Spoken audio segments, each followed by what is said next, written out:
Right, welcome to season 3, episode 2 of the Me and ADHD podcast. In today's episode, I'm going to be having a conversation about ADHD and the mental health issues that can also be present. Joining me today for that discussion is a late diagnosed business owner and TikTok creator, Nina Jones. Hello. Welcome. How are you? I'm not too bad. How are you doing? Yeah, good, thank you. I've had a morning. I've had an ADHD morning. Oh, dear. Well, hopefully this will be a nice, calm, collected sort of hour, That'd be nice. or a manic hour and a half, 2 hours. But Yes, whatever. unlike the rest of my life. Yes, that'd be nice if it's calm. Well, thank you for joining me today. And I think this is a really good discussion to have because, I mean, people, I guess, who don't know much about ADHD think it's you get your ADHD and that's it, you know. Mm-hmm. But living with ADHD can bring a multitude of other sort of conditions and mental health issues as well, with or without being diagnosed. So, Mm-hmm. but for you, going back to, well, actually, let's look at when you were diagnosed.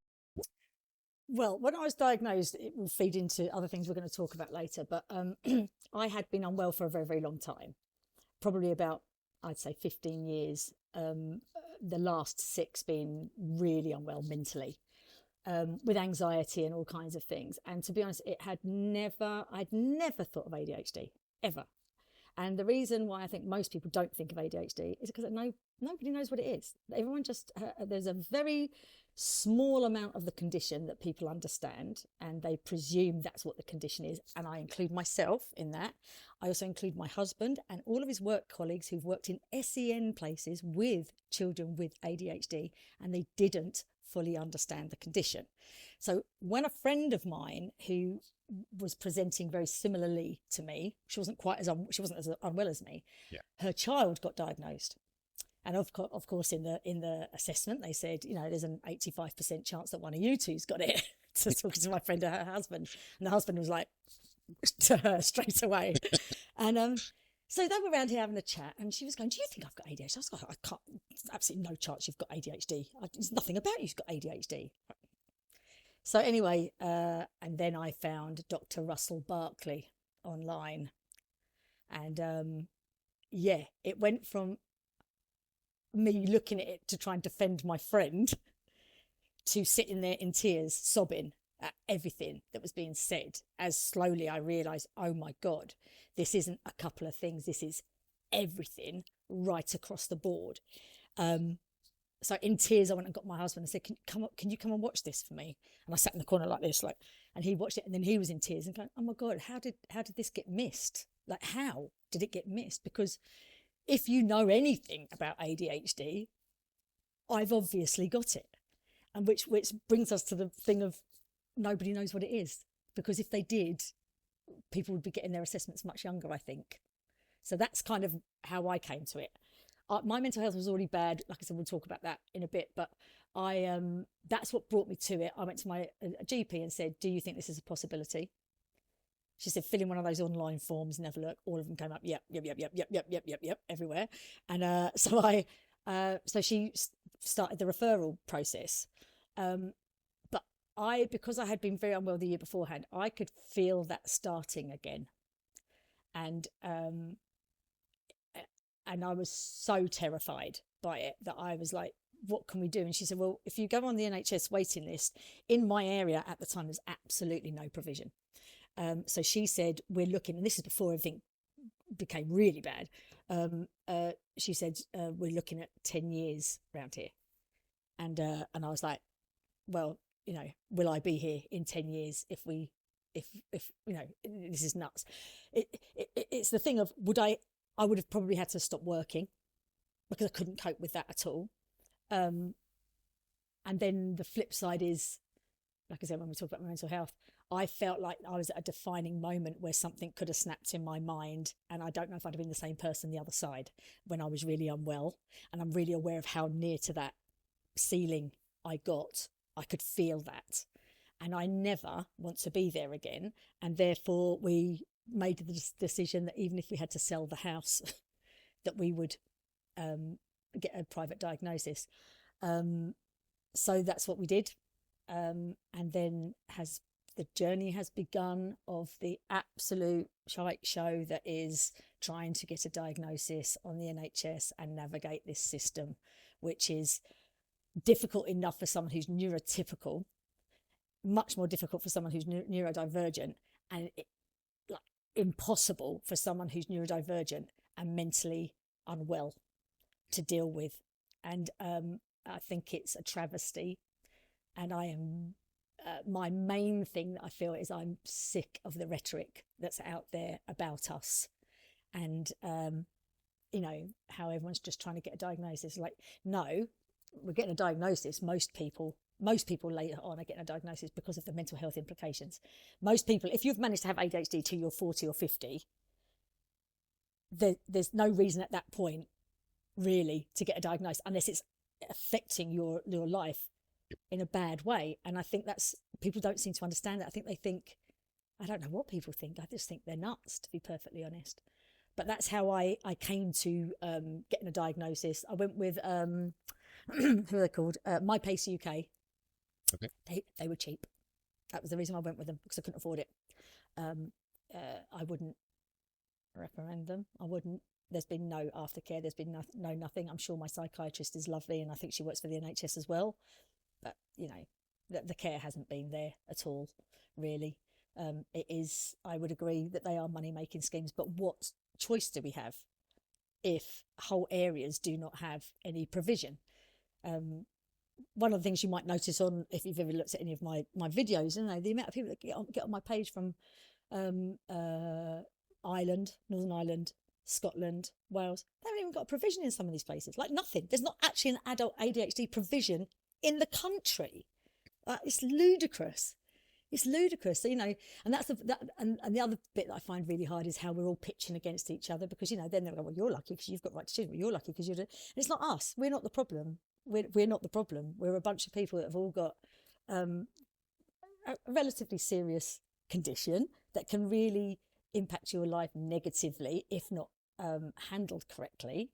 And we are being gaslit left, right and centre and told that we're not valid and that we're, that we should kind of get over ourselves. And I find that very hard. And I then find it hard that the community sometimes gets against each other. I was laughing the other day. Me and my husband were talking. And I was saying I put one of my videos out, and I was saying, how I was trying to get an NHS diagnosis, and the blast back I got. You really got you jumped the queue. You got a private and all this. And my husband went, Really? Why? Oh yeah, you should look at my. I mean, I had to take down some of the comments because people were. Well, obviously, I wasn't arguing with them. I was just like, jog on. But other people on my feed were going, what do you expect people to do when they're, unwell and everything? And they're saying, well, I'm unwell. And then my husband said to me, Nene, you do realise you're arguing with people that haven't got an ADHD diagnosis. Like, they might not even have ADHD. Like, you're arguing with someone who's going, you're jumping the queue in front of me. It's like, you don't even know if you've actually got it yet. So, I find that very odd. Yeah. It's strange, isn't it? That's I mean, that's very opposite to what I found. But I mean, it just goes to show that it's that sort of ignorance, I guess. Yeah. Around it is all over, Exactly. And I don't get it. I don't get that, and I've said this so many times before, that this is one of the most in-depth and intensively what's the word? Sort of got the word now. It's underdiagnosed for a start. That's one but of the main it's being studied. Mental health disorder.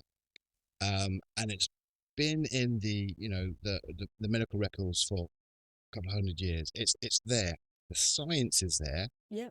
The medication is one of the best medications you can have for the efficacy. And for the amount of people, it works for more people than any other condition. Yeah.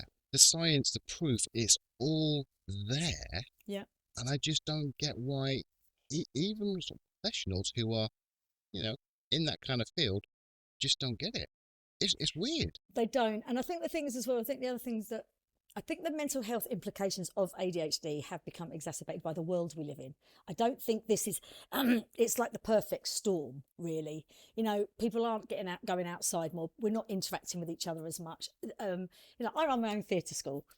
You know, because I've got ADHD, I love a challenge. I love doing new things. So, you know, I run a theatre school. I should be doing dance routines, making stuff, maybe doing a bit of admin, which I'm terrible at. But what do? I design the programme. I source all the costumes. There's a gazillion jobs because now we're in a world where there's apps for everything. And I'm quite creative. A lot of people with ADHD are quite creative. So I'm good at doing my artwork and I'm good at doing all this and I've got a good eye for that. But then all these extra jobs you can do. And that's the problem with these apps is that we all think we can do everything.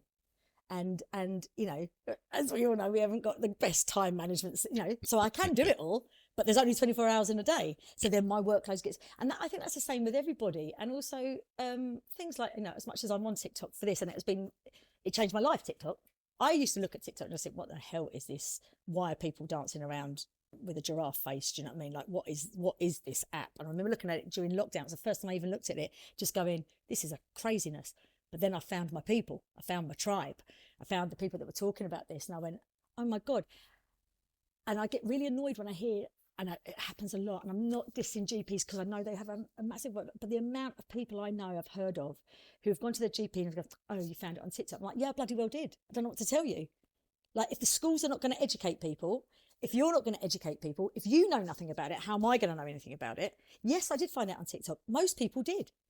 And still now, with everyone going, oh, it's all this. So I do get annoyed with some of the creators who are out there who do the, oh, I've lost this. And it's like, no, talk about the stuff that's really impacts, like the no working memory. How many times you're trying to find your bloody keys before you go out, which is like, it's really funny. It's not really funny when your stress levels are up and you're trying to get out the door and you're meeting people that you've let down 200 times before and you can't explain to them, yes, I know, I sound ditzy not knowing where my keys are, but it's a disability. You don't know, you can't remember at all, which will bring me to this morning. A magic trick has happened. Harry Potter's been in my house. So yesterday, Sunday, I didn't take my medication, but I got up a little bit late and then I thought, do you know what? I'll just have a day off. I do that now and again. You know, I don't have to have Elevance every day. And yesterday I took my Elevance. My son took himself to school, so I didn't even get out of the house to take him to school. I sat straight on the couch. I got dressed, sat straight on the couch. I didn't move from that couch until everyone came home at the end of the day. I didn't drink. I didn't go for a wee. I didn't do anything. I sat, worked all day. This morning, get up to take my Elevance. Not on the bedside table next to me. I have turned my house upside down today, upstairs and downstairs. Cannot find. They live on my bedside cabinet. I take my Elevance in the morning. They are not there. I have gone through the laundry. I have gone through every single drawer. I've tried to think of what I would do. Like, I didn't even leave the house. I was thinking, what did I do? Like, did I maybe put some laundry when it was in my hat? They've gone. So before I even, and you'll know this, anybody else with ADHD, I can't let it go then. It's there. I'm constantly going, where is it? You feel like you're losing your mind. Yeah. And the only reason why I haven't completely lost my mind is because I put in a prescription early for my medication. So I went, after taking my son to school, I went and got some more medication and I've taken the new stuff. Because I don't know what I'd have been like on here because you'd have been asking me questions and my brain was still going, where is it? Did I put it in an order? Have I taken it? Where have I put it? It's like somebody else has put it it's in a duvet somewhere. Honestly, it's like ludicrous. You just can't let it go. And it's really hard to do that. But that's what I'm saying. It's those kind of things that lead to people's mental health being really bad because they're small things, but they're constant and they're constant every day. Yeah. They're constant all the time for me. It's funny, before I was even diagnosed with ADHD, I've made a joke out of it at my theatre school. So I go, you're looking after the keys and you've got to know where my phone is at all the time. And I've made a joke out of this for years. So when I'm leaving at the end of the day, I say to someone, come on, it's your fault, like taking the mickey. And I didn't even realise, obviously I don't, because what I do is I absent-mindedly, a parent comes to talk to me, I drop my keys into a bag. I've got no recollection that happened at all. I can't access that information. And it's, funny, isn't Nina, ditzy and stupid. No, because what people who aren't neurodivergent haven't got ADHD, what they don't realise is in the moment you're doing it, you feel like you will remember. And this is the same with revising and anything else. It's not like you go, oh, I really must remember to do that because I'll not remember that later. Because in the moment, it feels like it's gone to your memory. It feels like it's there, and then it's not. And that is, for me, the little micro things that happen every day that are impact constantly your nervous system. Yeah. It just wears you down knowing that you should be able to remember. It's a simple thing. It's not complex, but Yeah. time and time again, you don't. You can't. You can't do And it. it affects everything. It's a knock on. It can affect your work, it can affect your relationships, it can affect Yeah. just how you function because you can't seem to be able to do things. And as Russell Barkley said, I said this the other day, that he said it's not a disorder of knowing what to do, it's a disorder of doing what you know. Yeah, doing what you know. It's the communication between the two. And Yeah. when you add in the fact that we have the time management things, like I've been trying to explain to my friends, I said it's, you look at, you know, a grown adult should be able to format in their mind about 3 months of things. So when you're looking at jobs you've got to do, your brain just goes, gang. This is the timeline. So this is, and you can see an order of priority. Well, I don't. So obviously you're going to feel overwhelmed. If you look like you've got 200 jobs in front of you, you go, Jesus, how am I going to get it all done? And you don't know which one to prioritize. And the awful thing is that with ADHD, because your system is constantly seeking dopamine, and this is another thing that people who are not neurodivergent think. They think that we choose to just do fun stuff. It's a choice. They don't understand. It's just like if you were gagging for water, that you would seek water, or you're gagging for your and in the way that your lungs naturally want to take in air. Like if you had to hold your breath, in the end, your body's going to go, no, breathe. And it's the same with us. Our body wants to move. It wants to have action. It wants to, obviously we want to live. And if you've got the stop and you need the dopamine to move, it's going to seek the dopamine. So when you're looking at 200 jobs, I'm always looking for the one that I can get done that might knock in the dopamine so I can do the crap job that I really don't want to do. Do you understand? I mean, I know I keep saying, do you understand? Of course you understand. I'm so used to talking to people who haven't got it, you see. So it's you know, it's... No, it's good. No, it's okay. It's okay. But they're the two, the time management. Because I think people think, oh, you're late. I'm not talking about that kind of time management. I'm talking about understanding time, being able to know how long time is to get ready. Those or prepare for things, and the fact that the lastminute.com, so that the fact that we, unless there are consequences and sometimes fear, we can't act. So the fact that, you know, we will be all of us will have been, the night before brigade, doing the homework the night before, preparing for things the night before, because we can't prioritize that until it's there. And again, I probably like you, I get to the night before and I'm doing it, and all of a sudden my mind becomes completely clear. I'm like, bam, bam, bam, I'm going to do this. And I'm like, why could my mind not do this 12 hours ago? Why 12 hours ago could I not see this in perfect clarity? And you can't explain that to someone who's neurotypical. It's very hard. It. Yeah, it's because I guess most of the things, I don't know if it's all the things, but most of the things that we go through, they kind of go through, they touch on it, they can forget, people can forget things, they can be disorganized, and sometimes get a bit overwhelmed and, feel a bit taking things to heart a bit too much, but to make them understand what it is like for us, the intensity and everything, and how different it is compared to what they would generally go through. It's really hard. It is. It's really hard to explain and try to get it over to them. I spoke to my wife the other month, and we were talking, and she was saying about there's a time that she couldn't sleep because her head was going. Yeah. And she's not ADHD, and I said, "Oh God, this is my chance." This is, because it's like it's for you to have a clue. It's like so that time you couldn't get to sleep because your head was racing another and stress at work, whatever. You couldn't shut it off. She goes, "Yeah." I said, "That is my every day."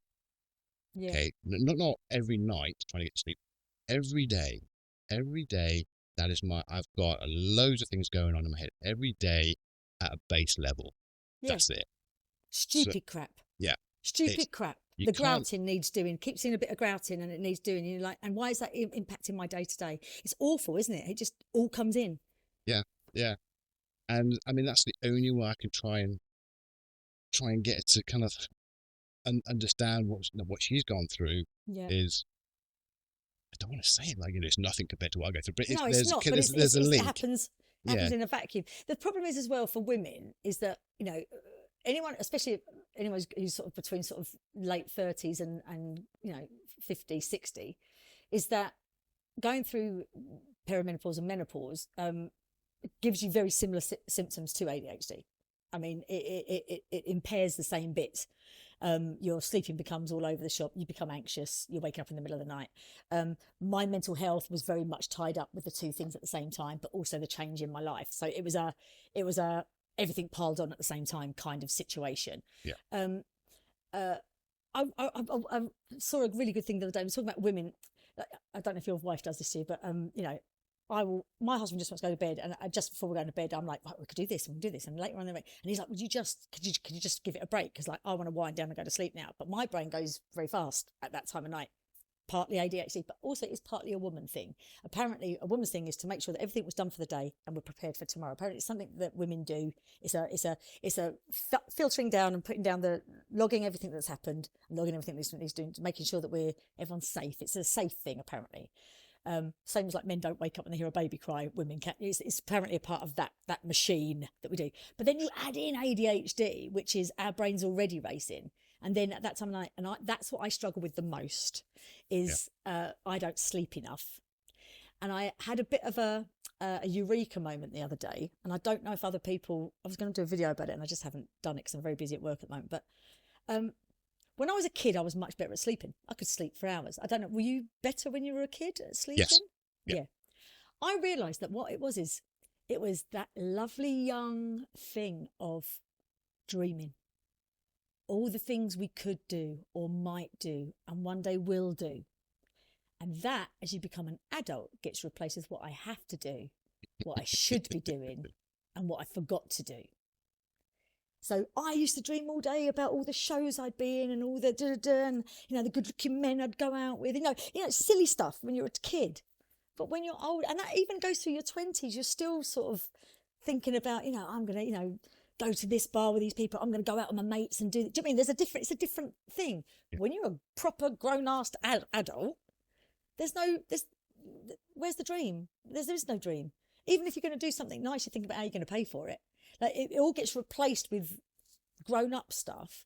And the problem is with that is that it leaves us with a mind that's not dropping into sleep in this lovely fantasy of all these wonderful things we might have the opportunity to do. Instead, it's left with this catalogue of stuff we know we're crap at, that we're going to have to get over the hurdle of. And I think I don't know how it came to me. It just popped in my mind. Oh, that's why I used to dream all the time, because I was dreaming great stuff, fun stuff, dopamine-filled stuff that made me feel good.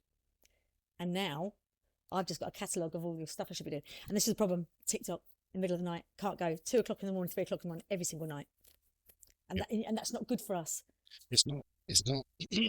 It's as you get older, generally speaking, as you get older, and you get past the school kind of time, and yes, school and education and exams is obviously hard enough, but once you're out in the big wide world, there's other things you have to deal with, other responsibilities that are non-negotiable. You have to pay the rent or the mortgage. You have a child, so you have to be there no matter what. There's a lot of things that you have to do. Yeah. To get on and be, responsible, and and it affects other people, and all that stress that then just exacerbates everything that we can't handle, and it makes things so much harder for me, so much worse. I mean, if I look back to how I was when I was younger, a child, even in my sort of early 20s, I cope with things a lot better there than I do now. But my lifestyle and everything's completely different now. Wife, child, work, all of the rest. Responsibilities. Yeah, absolutely. Not just you. But yeah. And that's and that can play a massive role in that, how it presents. You get the same people with the same condition. You got the same level. Yeah, no, it's not a level, but the same level of ADHD and severity. But they live in a different place, in a different world, and their environment's completely different. The Absolutely. presentation will be completely different. Yep. You know, I mean, what's that phrase? Don't if you judge a fish by its ability to climb a tree, it's always yeah, going to fail. yeah. And it's the truth. I would right. So I know this is one of your questions. So I don't know if you mind me going into it. It's about my We haven't life. even talked about the topic yet, so I yeah, know, you go for it. but my life when I was a kid, I'd go as far as to say is really like my mum was like, "You have got ADHD." When I got it, she said, "You were absolutely fine as a kid." She's kind of right. She's kind of right. They thought when I was very little that I was very bright, and they were talking to my mum about maybe going to one of these young and gifted things and all this kind of stuff. My mum was like, "No, we're not doing that." Well, just as well she didn't, eh?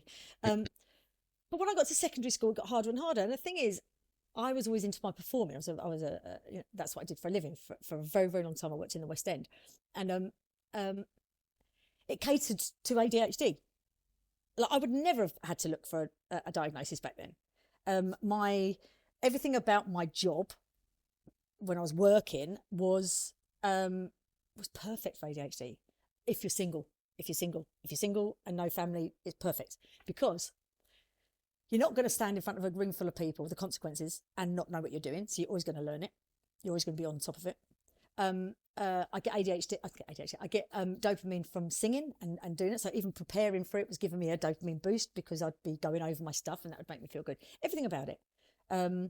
You're on stage. It's exercise. Everything about it was great. And when I was a kid, because I did so many things and I was doing dance classes, my mum ran me around, and my mum is flipping super mum. If she has got any kind of neurodivergency, it's got to be on the OCD being flipping awesome at organising stuff, because she can be mixing a bowl with one thing, organising a diary with the other. Do you know what I mean? She knows she can put on the dinner, go, put it on, a low heat, go and do 19 jobs, come back. Like, oh my God, like to me, I look at her like you're from another planet, because what she can do is so far removed from what I can do. But what actually happened is that my mum created an environment where there were such small gaps for me to do things like homework. There was no procrastination because it had to be done in that gap because I was so busy. And my mum made my dinners for me and stuff, and we had sandwiches on the way and stuff. So I was so busy that I never noticed that I couldn't organise myself. It wasn't until I went to college and I ate baked beans on toast for like 2 years that I realised that I'm terrible at this stuff. I couldn't keep my bedroom tidy. I didn't realise how much my mum must have been doing for me. But when I was a kid, I have to say, I didn't feel I was a chatterbox, obviously. That was in every report, like a lot of people who've got ADHD who have got, some hyperactive traits. But I wasn't ever rude. I love the fact on that sheet they go, do you walk out of lessons or whatever? It's like there's got to be such a small amount of people who've got ADHD who do that, because your impulsivity and your hyperactivity have got to be so high that because most people with ADHD, even if they nearly do it, we understand that you shouldn't. It's a very small percentage that struggle with that much of it, that part of it. Yeah. Most people will be sitting there tapping their toe in the knee going, oh my God, was this ever going to end? But they won't actually rudely walk up and leave, because you understand that you're not meant to do that. I just think the way even the test annoys me. My son's just been diagnosed with ADHD, and looking at the things, I find it infuriating. Like the whole thing needs unpacking and redoing, doesn't it? It does. That nothing about the journey is designed for someone with ADHD. Anything from when you first think that you might have ADHD, and then you go and try and find information on it, and it's not there. It's not you there. know what I mean? And then and then you have to go and find it out yourself. So you need to organise. You need to read and remember what okay. That's not going to help. And then you finally get someone, and then they send you the forms, and you've got all these massive forms to fill in, which is a big no-no. And then you've got to remember your past life, which is a big no-no. And then you've got to remember to send it back. And then you've got to remember you book in for the assessment. You've got to remember the assessment and the time and the place. Yep. And then you've got to organise yourself to get there. and that it's like nothing is designed for you. It's Nothing not designed at is all. no, it's not. And like, even within, I mean, obviously I haven't had an NHS diagnosis yet. Well, I'm not going to. We'll get into that as well. But you know, even within that, most people who've said they've been diagnosed on the NHS haven't been told what the condition is. Like, they're still having to go and find out themselves. Yeah. I mean, there's very few conditions you go and find out and be told you've got something, and they don't explain what you're going to struggle with. They just tell you, yes, you have got ADHD. They don't say this is why. They don't Dr. Russell Barkley you and explain. I mean, I don't think they even. I mean, some of the books they gave me, even for my son, I was like, "Are you kidding me?" I'm like, my son's 15, and they go, "This thing's like for like 6-year-olds." And I was like, "How am I going to? Do you think I'm going to get him to read this?" Like, Yeah. it's just, it's sad. And what I understand, because my husband's got lots and lots of medical conditions, and I understand, which I didn't before I was with my husband, that medicine, like science, because it is science, is ever evolving. So even though they've told my husband that he has these conditions, they actually say it's an ongoing diagnosis, because they're learning more, and as they're learning more, things change, and that's we're not there yet, but there's lots of people.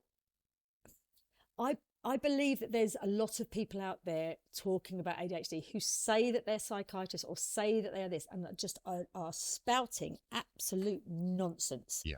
And there's a lot, and they have very high platforms. This is why whenever anyone says anything, I go, look at Dr. Russell Barkley. He's the only person who talks absolute sense. Everything, he explains it. He explains it to the patient. He explains it to the parent. He explains it to the GPs and the medical professionals. But I've seen other people saying that it's not. That it's people are still spouting it's how you're being brought up by parents.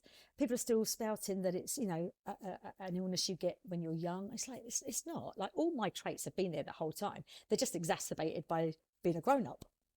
Yeah, and like you say, it's never someone who's an experienced and specializes in ADHD and neurodivergence and a psychiatrist and has been doing it for many years. It's none of them.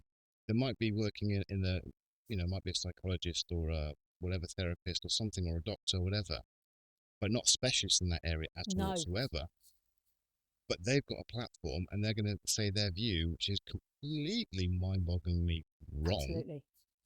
It just nothing makes sense of what they're saying. But I think you were talking about this on on one of your other podcasts. You were saying about this thing about having the label. You just want the label, and it's like, no, I'd like to know what's wrong with me. Like, I had no idea. And then when I finally found out what ADHD was, and I'm going through the list,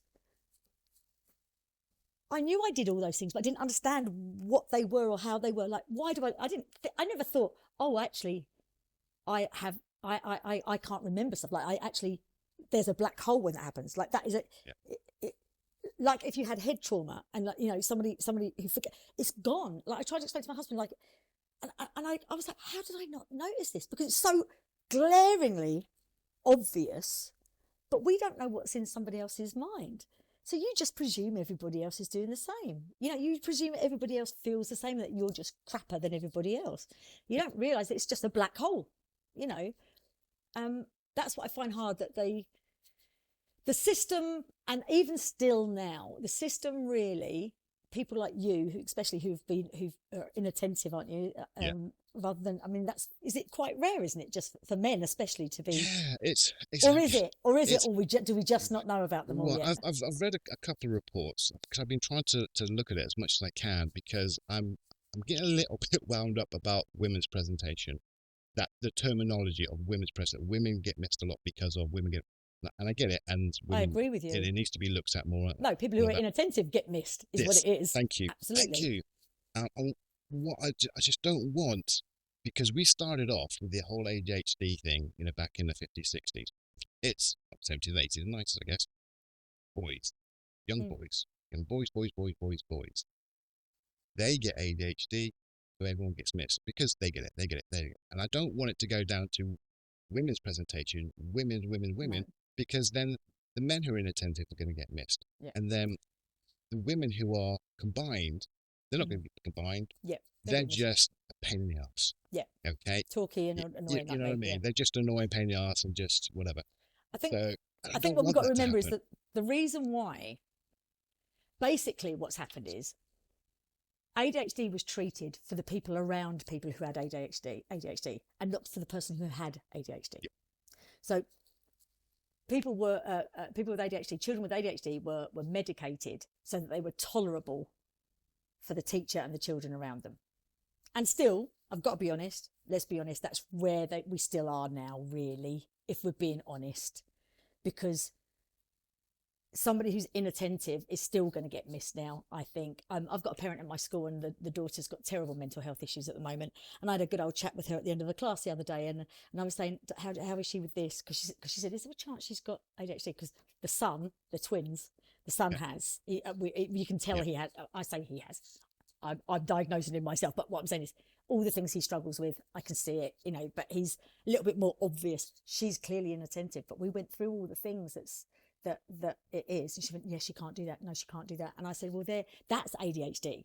All this other stuff, climbing on things and bashing stuff, that is part of it. That can be part of it if you've got, if the parts of impulsivity and hyperactivity are very high. I said, but a lot of people, it's the mind and everything else. And this girl's, she's self-harming. She's in a really bad place. She stops eating.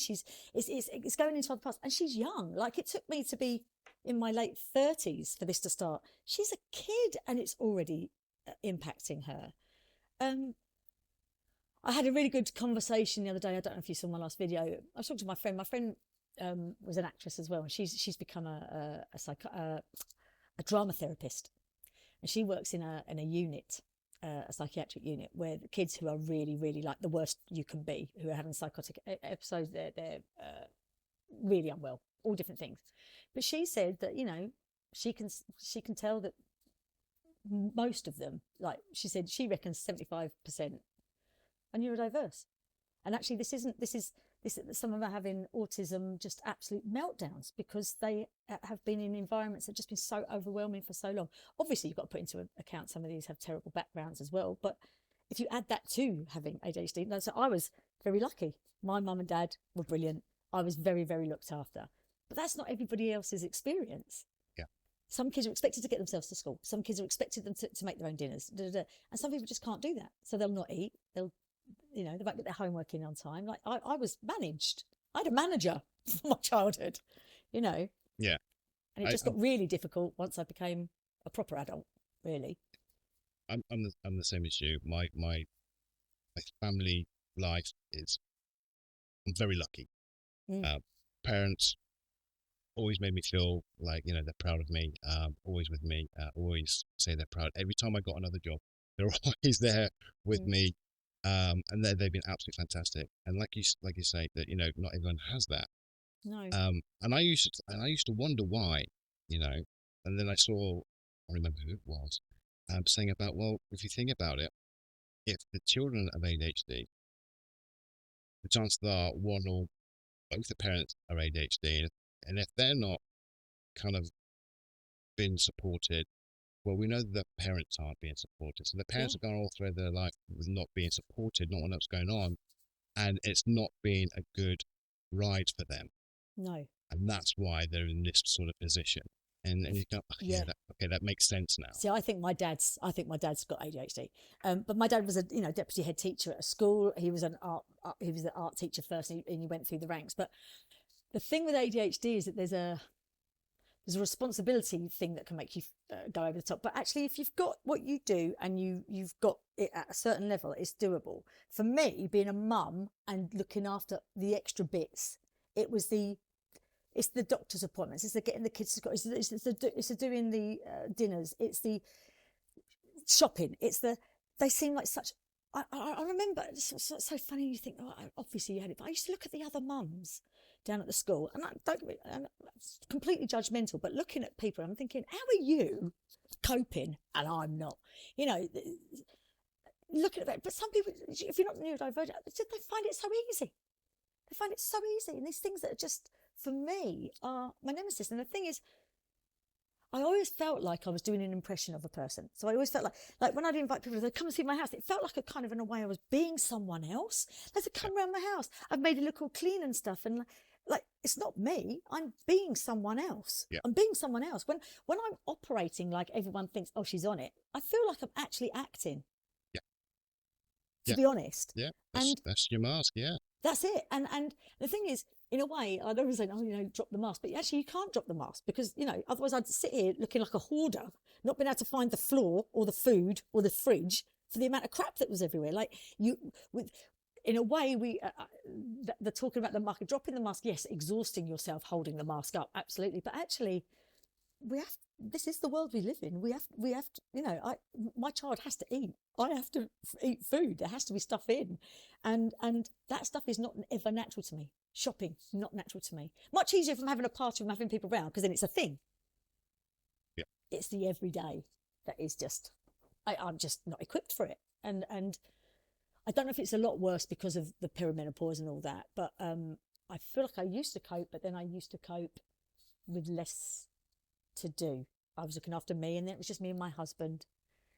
But then it was me, a house, a business, and my husband. Because when I worked in the industry, when I was acting, that was being done for me. I just turned up, enjoyed myself, went home, running my own business. I mean, I think if I had known before I did that, I don't know. I did start the business with somebody else. The idea was that I was working in the West End and they were outside of it, and we would run it together. Yeah. And then a couple of years later, she left. But by then, I'd had my son. So I had a small child. I had a husband that had got yet another condition that had become apparent was going to impact our lives in quite a big way.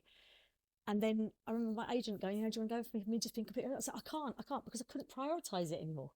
Because my son needed to eat, and my husband, I had to have money coming in, and I couldn't not work on the chance that I went to this audition and might get a job. Whereas before, that was my everything.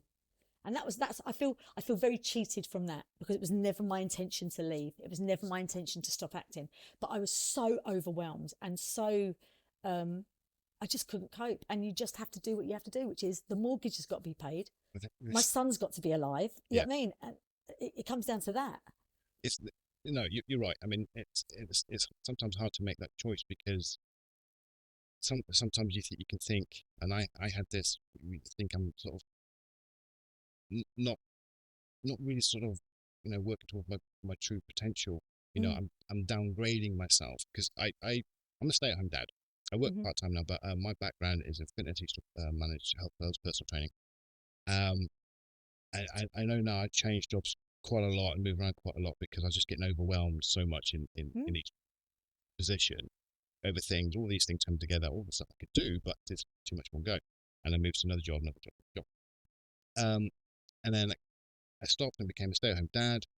And my wife said, one day, when you go back to work, are you going to go do the same thing? I'm like, no, I can't. No. Because when I was doing it, I was doing long hours. And I was doing long hours, again, I know now, to kind of, I couldn't get everything done in a day just because my mind goes, I have to do longer to be able to get the job done. So I'm like overcompensating so much. And I was bringing work home with me because I'm so stressed, I'm drained. I was literally living in overwhelm all the time. And I can't do that and be at home. Our son is autistic, ADHD. I can't come home and be at home and not be 100%. If I did that job, I'll have nothing. With a child that has those needs, it is a second job. It's not home and relaxing, is it? It's all about them. And I mean, don't be knocking yourself because being a stay-at-home dad, I'm telling you, that part of the job, the managing the house and doing stuff like that and the food and stuff that's. I actually, in a way, would prefer. I think that's why my dad has never really presented that much, because he, as much as his job was hard, but he went out of the house to do it. He had hours that he did it.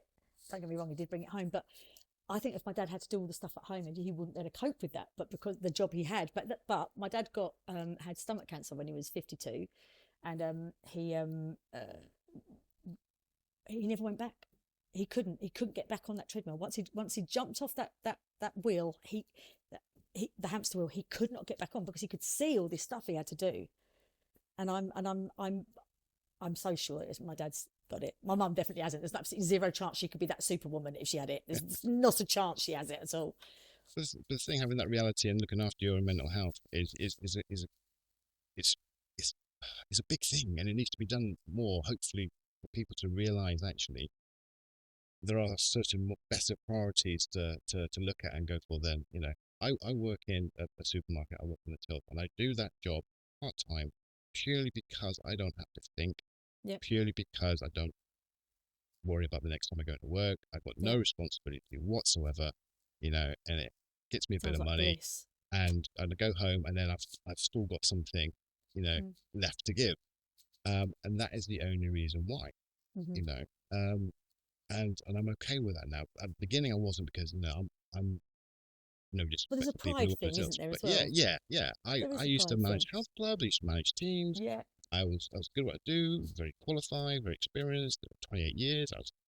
And now what I'm doing now is, it doesn't But you've tax got me, to look but after I you. need, I You need need that to. And also because my because you're not mental just health doing it was for just you. all over the place. You're not just doing it for you because you're of no use to your kids if you're not Yeah, here. And this is the thing like I said, when I was getting all this backlash online about people saying, when you go privately and everything, it's like, you lot saying horrendous stuff on TikTok is not my life. My life is in this house with my husband, who's got all kinds of different medical conditions, who still goes to work and works full time. He's amazing. But I need to be here for my son. I need to be here for my husband. Like, I need to be well for them. Like, my husband had to basically supported me for 15 years. And this is a man with really bad health problems himself. And it was exhausting him trying to, he struggles because getting up in the morning and everything. I couldn't get up. I couldn't do anything. Going back to when we were saying about maybe talk about the mental health things. When I had my son, I was still working in the industry up until until I had my son. So 30s, I was late having cases, so I was 37. And my husband became unwell sort of a couple of years beforehand. I think about 2 years. I did a couple of one quite big job that happened after I had my son. And then that went wrong, as in the backers pulled out. It meant to be a really defining moment for me in my career. And then it all went wrong. The Chinese backers pulled out, and it went from being this really big thing that would have came along at the perfect time, like earning really good money and only working half a week and doing arenas, to being me. And I'd also got lots of people to teach at my school for the duration of this thing. And then it fell through. And then I felt I had to keep these people on. So financially, I was on my arse completely. So then that happened. And I remember mental health going a little bit then, but then that was situational. You know what I mean? I could see it. But then I remember there just being a day, and I was with my students, and I was trying to do some videos, and the timeline was getting near and near. And I just remember just having an absolute flipping meltdown. But in front of they were older, like 18, 19 or students. But I was like, I can't do it. And I remember going, what is wrong with you? Like, I'd completely gone. So I think that was perimenopause, but I went to the doctors quite soon after that, because I was waking up in the middle of heart palpitations and all this kind of stuff. And I spoke to another friend of mine who's also called Nina. And she said, I think you're in perimenopause. And I went, I doubt it. But I went to my GP and I said, I've got all these symptoms. A couple of different friends of mine who are a little bit older than me said it's menopause. Don't be so silly. You're far too young. Straight on the antidepressants. And I was absolutely right. So I was diagnosed with chronic fatigue. There were days when I used to get up to take my son to school. I'd get him to school. I'd sit on the couch and my phone would go, and it would be one of the other mums who'd have my son. And I would be sat on the couch with a cup of tea, half spilled, exactly where I sat 6 hours ago. Yeah. And it was the end of the school day. So that was part of it. Then I was having heart palpitations. I remember one day I thought I might have had oh my God, I thought I might have leukemia. My body felt so heavy and awful all the time. And I couldn't think straight. But I remember one day when I was watching the television, and all of a sudden the television everything in front of me went completely blurry. And I went, I can't see, Mike. I can't see. But it was basically, it was my whole nervous system was knackered. So it's fight or flight. So here would have been completely in focus, where to run. But in front of you goes out of focus. It's how your brain copes with it. So when I was having these palpitations, so I started noticing all this. So then they test your adrenal gland, and it's not that. And all of this, if they'd have just let me see a psychotherapist or a psychologist or anyone really, they might have noticed that it was ADHD. It was overwhelming. It was ADHD exacerbated by perimenopause, because it makes it worse. But this went up went on for years. Then you've got, she said, well, maybe we'd find out if you've got this. I was like, oh, just let me see someone who knows what they're talking about. Just, can I see a mental health specialist, please? And it never happened. Yeah. And then when you went to the doctor, yeah, because your friend said about she thinks you've got perimenopause. Yeah. And you went to the doctor and said all this, and they had a chat with you, went through the symptoms. Yes, perimenopause. Gave you medication. Yeah. Right. After that, did anyone question it? What do you mean? Once I finally got HRT and stuff? Yeah. I mean, that's only been recent. It's taken me that long to get it. But what I mean is, when you got that, did anyone go, "No, you haven't got perimenopause. You're not going through perimenopause." No, but only no, once. it's not that. But like you said, only once you're in the what they consider the typical. So the fact that they now know that actually your hormones start going haywire late 30s, they start then. And I spoke to a specialist. Again, talking about my friend Nina, she runs an Instagram account thing with a friend of hers called Rants and Big Pants. And it started off as being two ladies that were in their 50s sort of talking about stuff, but actually very quickly became about menopause. And now they're like on Good Morning and all kinds of stuff. It's become really, really big. But she's been a big advocate, and she does they do these weekenders where they get women all together at a hotel and they do all these amazing things, and they get nurses, not nurses, like HRT specialists, like menopause specialists there to talk to everyone. So it's a great thing that she does. But I happened to be sitting on the table. I only went for one day. I didn't go for the whole weekend, but I sat on the table with this woman, and she said, it's not actually your hormones going down that is the big problem, because some women have no problem going through menopause because it's gradual and it just goes slowly down. But for most people, it does this. And apparently it's this that sends your system doesn't know what it's doing, which is where the heart, because your body doesn't know what it's doing, your mind doesn't know how to deal with it. So actually, it's not the fact that you have got no estrogen or the fact that it drops. It's the fact that you're all over the shop, and that can start very early on, because you can have your first dip and it'll go back up again, really, really early on, and your body goes, "What the hell's going on?" So like you were saying, you don't want the conversation about ADHD to become this thing about women and men, which I absolutely agree with you. And I also think there's another conversation that needs to go on, which is about people of colour who are more misrepresented and told that they are naughty and bad kids and all this, because it's a kind of a systemic racism thing where we're not going to look to see if they've got autism or if they've ADHD, actually, because there's an unconscious bias that they're just little so-and-sos. And that's another part of it. But like you said, there's also men that have got inattentive ADHD. There's girls that have got inattentive ADHD. But it's still, the whole system is geared towards the people that make life difficult for the people around them, rather than the kid who's unwell. But it's, I find that there's so many things that need, the more I'm learning about ADHD, the more I'm going, how does it ever get sorted? For me, I don't think, and I know I keep saying it, and I know it's annoying people on my page, I'm sure, but I don't think anyone should be giving out antidepressants unless you know for certain that somebody has a mental health illness, because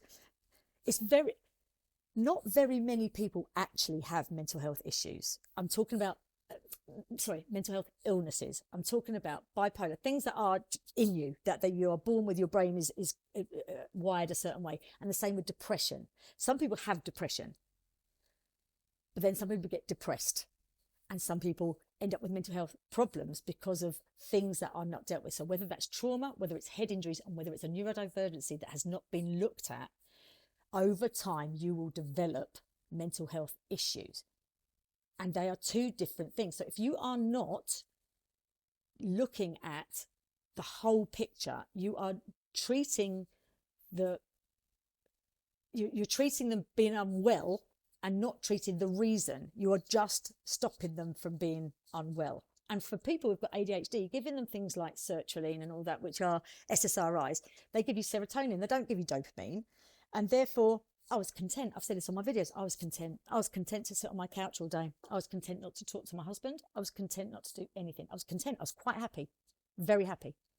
My husband felt like he'd lost his wife completely. I wasn't me at all. And that's what you're taking away from people. But you medicated me because I wasn't feeling like I was going to vomit in the middle of the night with the heart palpitations and feeling like I was about to get hit by a bus constantly, or who's about to break into the house kind of feeling. Not that that's going to happen, it's the feeling of that. I can't explain to people, when you were a kid and you thought somebody had broken in a window, that kind of fear, that's how you feel. And people don't understand that that's what you're talking about. I'm not talking about a bit of nervousness. I'm talking about terror. Absolute terror is how I felt. And it was for about 12 years. And if I had seen a psychologist, a psychiatrist, or a psychologist, then the likelihood is that they'd have picked it up. And they keep saying that the whole system's overwhelmed, but I don't think it needs to be overwhelmed. I think if we look at people early enough, we're not going to be where we are. Absolutely. And I actually think that I wouldn't have had mental health. I think people with ADHD are always going to get overwhelmed. I think my breakdown, which I haven't spoken to you about, but my breakdown, my nervous system just had enough. It was a misfiring. And when it happened, and it happened fast, and it was terrifying. Because, you look at people and you just go, oh, that person, people who end up in prison, they're mental then. No, it can happen to anyone. In the right set of circumstances, where your mind is put under enough stress for long enough, it can happen. And for me, it was lockdown happened. I was running, you can imagine, trying to run a theatre school and trying to keep that going. My husband had just lost his job beforehand by something. He was horrendously bullied by some woman at his work. And in the end, I went, you just leave. We're not doing this. It was in bits at the end of the bed. And I said, tell him, you're not going back in. So this is just before lockdown. And then lockdown happened. And of course, he's one of the people who has to stay home immediately because he's so vulnerable. Right. So I was like, well, I've got to make this work. So I'm in my house trying to do dance routine. And it's awful. It was awful. But we made it work. We did games nights and all this kind of stuff. We made it work. And then we started going back. And then when we went back, you had to be in rooms of 10, trying to work out how many rooms I could hire and how many teachers I could have and how I could make that work, and putting dots on the floor for everyone. So, everyone went through it. It's their own thing, but constantly trying to work out what the rules were, because the rules didn't quite fit for me because I wasn't a sports club. I'm going into venues. So what the rules were for me, I had to then work out what the rule was in the school or the hall I was in, because they had different rules. Constantly trying to work out what you should be doing and what you shouldn't be doing. Anyway, this happened. Then we went back, and then we stopped it. And then we went back, and then we had a show that was planned, and this show had started rehearsing a year and a half before, and half of it online. And you remember they opened things up. They did, 4 weeks this will open, and the last thing to open was theatres and things like that, and they delayed it, by 2 weeks, and my show was the week beforehand. And funnily enough, when it happened, I just had this complete sense of calm. I went, yeah, whatever, all right. And I had a lovely summer holiday, beautiful. Something saying about mental health, you just don't think it. You think it's one thing, it's not. So this calm, and what I should have known is that was part of it. It's calm. I had a lovely holiday. It's like my brain went, there is no work. My brain just went, it's gone. Get rid of it. Not even going to think about it. And then it got to September. We were doing the show at the end of September, and it got to August. And literally a week before we had to go back, it rose, and it came from nowhere. And it went so fast, I can't even tell you, to the point where my husband was, when you've got anxiety, people go, go on, you have got to push against it, anxiety, because otherwise you'd never do anything. And he was going, go on, you love it when you're in, you love it when you're in. And in the end, I said, Mike, you have to take my phone off me, because every time even the WhatsApp went, I felt like I'd nearly been hit by a car, or that somebody had dragged me, into a dark alley. Like, the way I felt, and I was physically shaking, and I could feel my mind. And when people talk about your mind snapping, I felt like my mind was I don't know how else to explain it, like it was an elastic band. And I felt like it was absolutely at the absolute limit of where it could go. In all that time, I never got a face-to-face appointment with anybody in the health profession. I had a couple of phone calls because we were coming out of COVID. No one saw me. I had to beg to have diazepam in the end, because they'd give me sertraline. I was like, no, when I have these attacks, I could feel my mind. And it was terrifying. And that, obviously COVID had something to do with it, but that it wasn't. It was years and years and years and years of trying. And my nervous system in the end just went, enough. And this is why I'm terrified now. So this is why I've been trying to advocate for myself, trying to get on the NHS trying to get an NHS diagnosis, because if they pull my shared care, which they have the right to do, they've been very lovely to me right now. I did send an incredibly begging letter and did throw everything at them. I thought, as long as there's a paper trail that I've told you that I'm worried about my mental health and what I might do if I'm not on them. But I'm aware of the fact that my hormones are different now, because I had never, even in that time, I had never had depression in the respect of going, I don't want to be here, everyone would be better without me. I've never had that. But since going through menopause, I've had a couple of those days.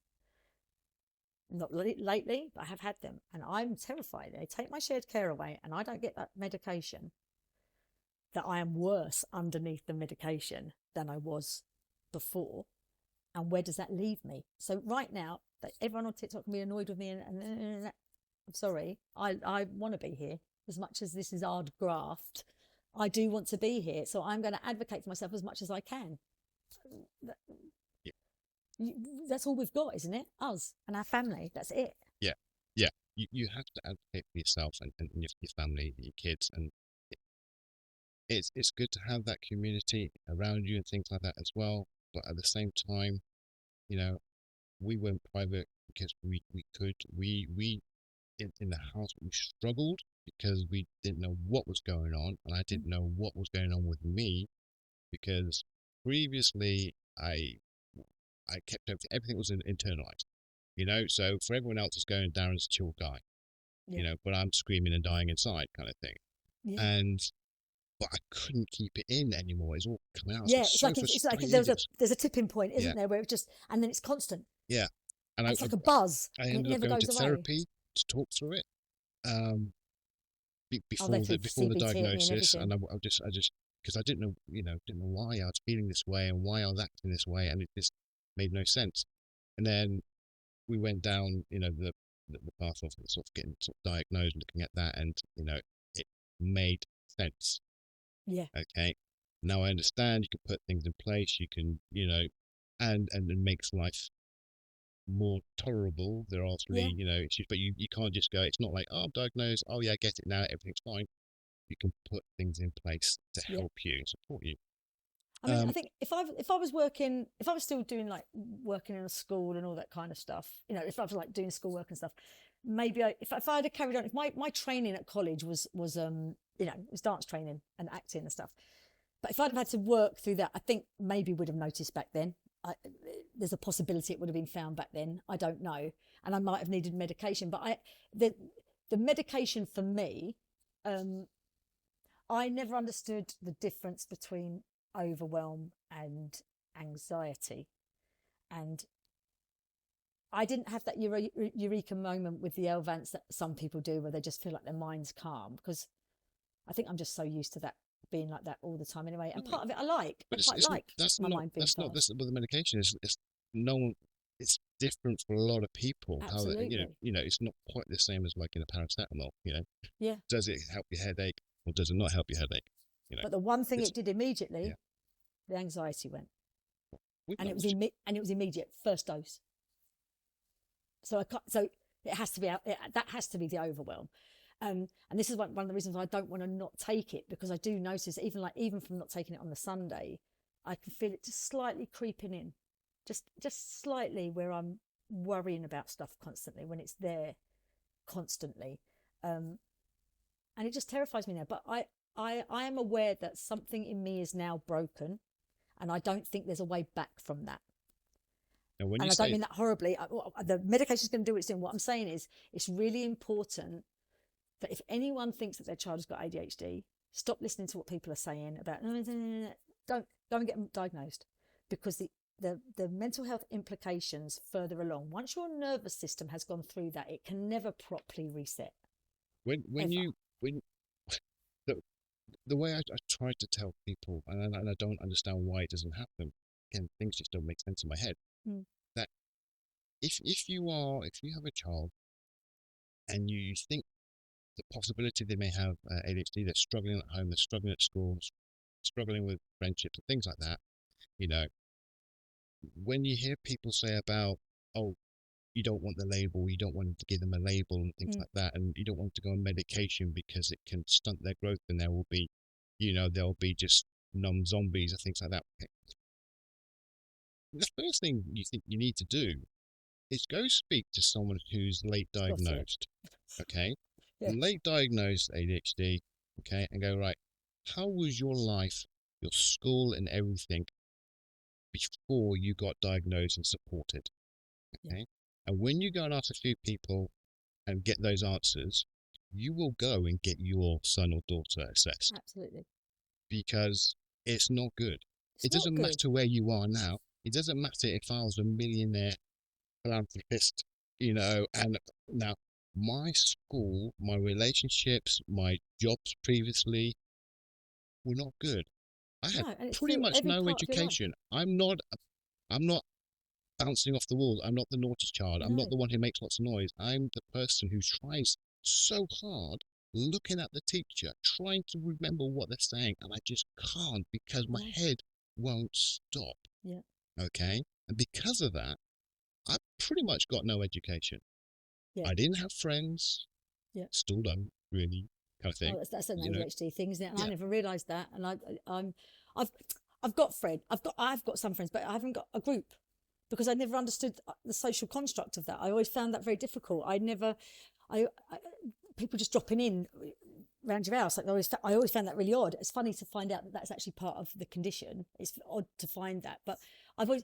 The thing that was good about being in the industry is it was a very sociable thing. So you'd finish a show and everyone would go out for a drink. So there was no having to organise it. There was no people popping around your house. It was a social life that was completely around the work, yeah, and that worked for me. And then I didn't realise when I came out the other side, I was like, oh, you don't have friends because barely any of them kept in contact. So it's not their fault. It's not their fault. And even when I was in the industry on a Sunday, everyone would get together, and I always liked my own time. I was saying I'm quite independent. I like my own time. I needed to be away from people. I now know that. I didn't realise that then. I needed a bit of quiet. I needed to not be around noise and people, and also people that were probably annoying me, pissing me off constantly. And you know that you're biting your tongue constantly because you're noticing, because we notice the patterns and we notice this, I've always been able to notice someone who's putting it on or lying or not very nice or disingenuous, and I keep everything's in there somewhere because of how our minds work. So when someone's saying something, and I'm thinking, just don't say anything because they've completely contradicted what they said last week. Don't say, because you can end up. That's why people who've got ADHD can seem like they're confrontational, but actually it's not because we're confrontational, because we see it. We see everything, so we're ready to go. I'm not sure about that. Even if you won't say it, even if you're inattentive and it's not necessarily something you'll say, you're still thinking it, yeah, and you're making those judgments on people. So I never felt. With friends, I could see very early on. I wouldn't blindly go into friendships. I could see that, so and so's being unfaithful to that person's boyfriend. Was seeing that girl's boyfriend behind her back. I'm like, she do it to her, she do it to me. All these things, all these equations in every situation, my mind's making, and that becomes very hard to make friendships because if you see people mess up, you go, done. You're done. You're done. This. It's very odd, isn't it? yeah. I try to explain to my wife, well, if someone does me wrong, Mm-hmm. they've done me wrong. Yeah. Okay. I mean, I don't like confrontation. Yeah. In most cases, I do not like confrontation. Um, so I'll just kind of cut them off. You done me Mm. wrong. That is You're it. done. If there's no trying to grovel back or anything like that, this Yeah, no, if they don't make a massive effort yeah, to change. see ya later. Bye. No, I can't I, because I can't deal with it. we were talking about the RSD. A lot of people talk about the RSD thing. I mean, I am very aware that I have that. But when I was younger, I think because I was kind of bullshy, I think it's also a coping mechanism for girls as well. Especially when I was petite and blonde, people do tend to talk to you like you've got no brain in your head. So I think part of it was the ADHD and part of it was also, standing my ground. But I did find that I've lost my train of thought completely now. What were you just saying? See, ADHD is hell. What were you just saying then? Oh God, there was a point to it. I cannot remember what you were just saying. I bet you can't either now, can you? Not no. We're talking about friendships and stuff, weren't we? Oh, I It can't can't remember. can't Do you people know off. what? Yeah, no. Oh, yeah, that's what I was going to say. No, back then, I think because I was more maybe. I think when you're younger, you don't look down the other end of the telescope very much. So if people were a pain and stuff, I would just tell them. I'll tell them as it is, kind of thing. I'd be that person. So I wouldn't actively go out of my way to argue, but if something was wrong or somebody was, I would have said it. Whereas as I've got older, I find that more difficult, because as I've got older, you understand the other side of the telescope. So you are looking at that person going, oh, they've had a bit of a bad day of it, or and I'm putting that into the equation, and which is good in some ways, but in other ways it's hard, because your mind's going, I really should be telling them this, or I should really be, and you do this in your mind, because it's the grown-up part of your mind going, oh, bless them, but they're. Whereas the old me would have gone, look, I don't care what's going on with you, this is out of order, you shouldn't be doing it.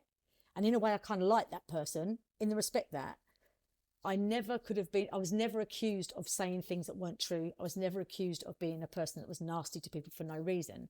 But if something needed saying, I would say it. Whereas now, you've got to push me to a limit. And the problem is, when you push me to a limit, once you push me over that limit, we're in an area that I don't like being, because I've kept my mouth shut for too long. And like, as you said, when that part of you comes out, it's when you feel your emotions, you find your emotions harder to deal with when it's heightened, when it's, I've always found that. The thing is, though, I've always been very aware that I felt like that. You'd think that someone's killed a pet of mine every time a child wants to leave my school.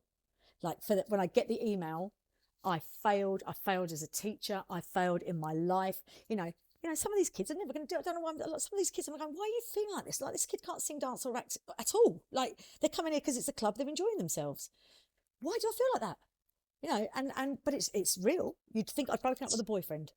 And I remember my mum going, there was a boyfriend I had years ago, and he was an absolute arse, and I did not want to be with him. But when we broke up, I was beside myself. But it was the grief of everything. It was the grief of the time he'd taken off me, and how I'd allowed myself to be treated that way, as well as how sad it was as well. And I remember at the time going, why are you crying? Like, you should better just walk away from this and go jog on. But I think sometimes we need that. It's an emotional release. And there's big parts of ADHD that I wouldn't change for the world, actually. But there's the mental health stuff, like we were saying, it's really important. It's found early. When I was talking about my friend earlier, I personally think, when kids have their jabs when they're younger, I think around that age there should be a psychologist going in and just checking. Let's just find out then, because as schooling, school is a box that is fit, I'd say, for less than 50% of the people there, because even the people who are neurotypical, some people don't learn that way. Revising is useless to me because of my not short-term memory. What's it? Working memory. It's useless, because when I'm reading it, when I used to revise, I used to go, yeah, I've got that. I hadn't. If it's not taught to me in an engaging and interactive way that I understand as I'm learning it, I'm not learning it. It's that simple. So schooling, as much as I was a second year of GCSEs, and it was all meant to change because, now we're doing stuff, coursework and stuff, and it's going to be lovely throughout the year. Yeah, but what you've done is, that's lovely. So the exam, the way the children are taking the exam has slightly changed. But what you've done is you've put teachers in a small box where they've got no room to be creative with their teaching. They've got no room to make it interactive or engaging. And most of that class need that. Most of them need it. If you learn something in an engaging way, it stays with you forever, because you don't just remember it words, you're remembering how it made you feel. Because I think as an ADHDer, we learn with all of us, not just our mind. We learn through emotion and through how we'd feel about it and how it would make somebody else. But like it's completely guttural how we learn stuff. Yeah. And if you're just going, number 45 is no, the hypotenuse, I mean, like you could, honestly, all I'm hearing is, I'm not hearing anything else. But I don't think it's just, so when they're saying, it's 25% of the classroom is not right, but I don't think it is just 25% of the classroom. I think it's much more than that. And and the system that we all learn in, we were talking about this the other day, you go in, you've got to learn parrot fashion what everybody else is learning. You've got to shut up, don't speak, don't have an idea, just this is what we're doing. And then you go into the work place, and you've got to have your own ideas. You've got to, find your own work. You don't work with other people. You've got your own job to do. Like, you literally, everything we learn in school is a polar opposite of the skill set you need outside of school, actually. Because all you need there is just information. That's just information, learning it. And most people don't learn like that. And surely it's got to be better for the workforce and everything. But this is what I'm saying. It's such a complex thing, because I think if we could see a psychiatrist or a psychotherapist in really early, see where everyone's at. If the schooling system changed, why not? Let's have two different ones. If then people just like are good at learning stuff off a page, go and do that. And then this other one, which is interactive, and people who are interested in stuff. And then you'd have teachers who are passionate about their subject teaching, because they can actually teach what they know, not what they're being told to teach from a book. And then people like us don't get completely overwhelmed in school, having breakdowns before we need to. I just, the whole system is screwed. It would make a massive difference if all the changes were made from the beginning. It would, because of the implications that we are forcing children to be in this sort of conforming environment where they struggle with, and they have to adapt, but no one else is going to adapt for them. And it's just a snowball effect, and just makes things so much worse. You said earlier on, before we finished, that you said that you feel broken. Oh, right? God, yeah. Yeah. So, do you feel broken because of ADHD, or do you feel broken because of the mental health impact your life has, that you suffered with and gone through because of your life? Absolutely, the mental health, mental health impact. Absolutely, it's the mental health impact, because I feel like a very different person than I was before. I think I've got a bit of PTSD from the breakdown, to be honest, because I've never suffered from anxiety ever, really. I used to worry a bit about my exams, but I never felt like absolutely terrified. I was like, I don't get it. Like, I was quite good at compartmentalizing stuff like that. But this is what I'm saying: is the overwhelm and everything. I know some of it was it's a whole different story, isn't it? The perimenopause thing, but the two things together are so intrinsically linked. But I don't know when because I don't know when perimenopause started for me. I don't know how much of this was just ADHD. But all I know is that my life changed all at the same time. So I was working in an industry, and I got married, and then the next year I had a child. And the year that I got married was 2007, and I was in a West End show. I was understudying a couple of the leads. I was dance captain, which meant that I had to know everybody's part to make sure that everyone could do any part they wanted. I launched my business that year, started my business, did all that, and I was organising my wedding. I was doing all of that at the same time. So ADHDers can do this stuff. Like, I look at that work life now, and I'm thinking, that's superhuman. That's ridiculous what I did. To be able to learn every part that everyone's doing on stage, as well as the two roles that I had to play, as well as my own role, and then launching a whole business and doing all of it. Because I think my husband chose his shoes. I think that was about the input my husband had into our wedding. But then, fast forward, then I had my son. And I remember feeling a bit off kilter when after I'd had him, but actually, in a way, I think I was probably the hormones probably kept me afloat a little bit. But then it was only a couple of years after that when, a decision about what to make for dinner could end up being catastrophic to me, and constantly missing appointments and everything, and things that I'd written down, and it happened so fast, and now, like I said, the trauma of how quickly that came on has made me really aware that I can sit here all I want going, yeah, I'm okay now. I'm really aware that it's possible again. And I'm really aware that it's just there underneath. And the medication's doing amazing things for me, but it's there. Yeah. And when people go, no, you just got ADHD, no, you don't know what that medication's doing for me. I'm actually taking that medication really now for mental health reasons. Yeah. Actually. Yeah. Because I didn't need it for working. I mean, I do need it for working now, but it's really the main thing is the overwhelm. It's the pure panic if I don't have it. It's the only reason I take it.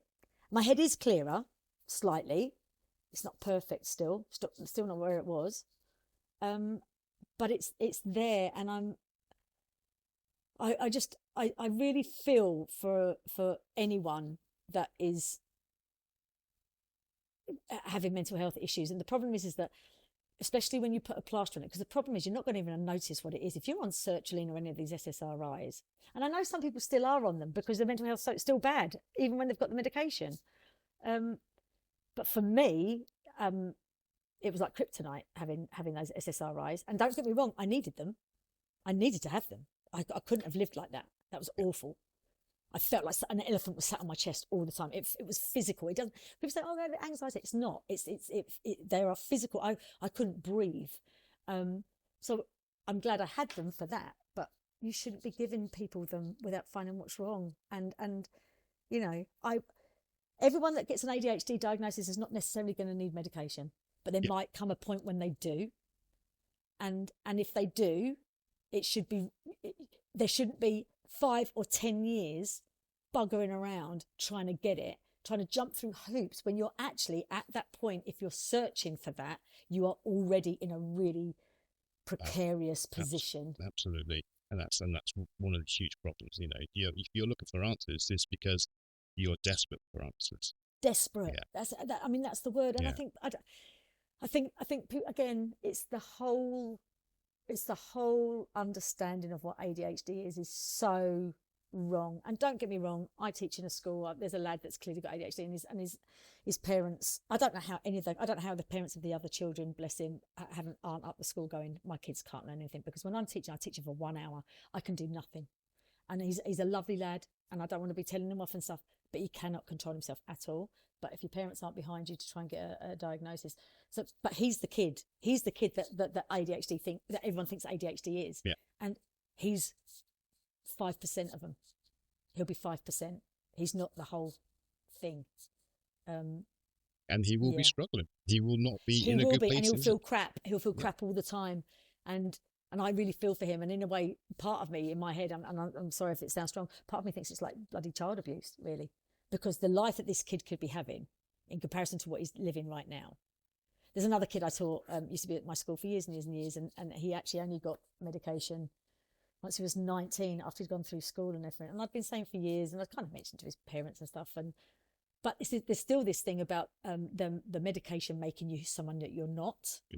And actually, you know, what was it called? Ritalin that they still give it out, but it's Ritalin, isn't it? But yeah, that's my first meds, Ritalin. Right. Well, Ritalin. If they now do your body mass and your BMI and all that, to make sure that the amount they're giving you, but that was given in high dosages because again, they weren't giving it to people who had just had ADHD. They were giving it to those kids. They were giving it to the kids with impulse control and and it was to dumb them down. It was to shut them up. It was to make them like this.